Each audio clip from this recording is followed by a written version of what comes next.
Gi-Hun's allies made some unbelievable mistakes that made them seem like traitors. One mistake was particularly crucial in leading to the ultimate breakdown of Gi-Hun's bravest attempt at overthrowing the Squid Game.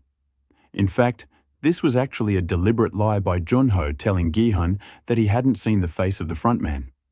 Admittedly, this was before Gi-Hun and Jun-Ho trusted each other, and Gi-Hun had handcuffed Jun-Ho.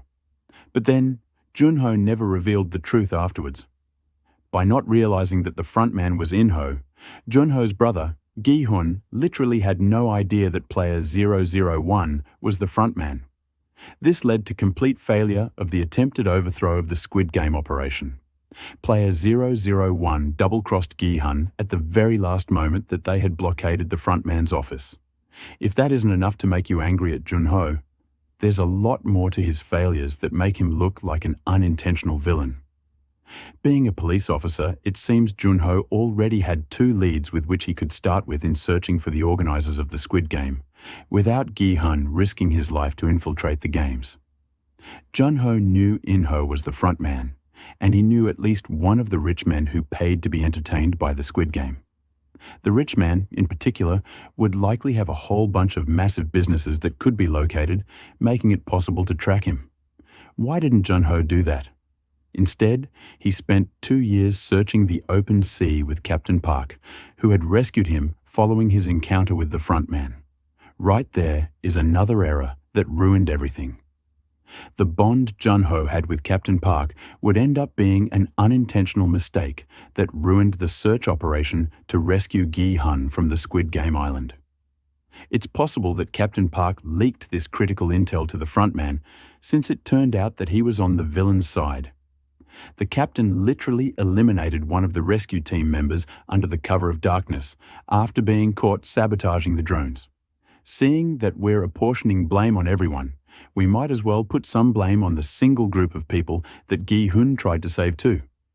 It may seem like victim blaming, but ultimately, the players bear responsibility for cooperating with their rescuer. Perhaps we can excuse them during the first vote when they chose to stay, since anyone going through what they had would still be experiencing massive trauma and lack any rational thinking. But then, after the vote, there was a clear separation between those who wanted to leave and those who wanted to stay. Unfortunately, those who wanted to leave were seriously naive as to the kind of threat the other group posed. Those who intended to stay literally wanted the rest to be eliminated in order for them to get more money.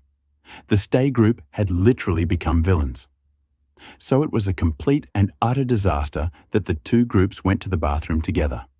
And that's where the first fight broke out that led to the elimination of several players.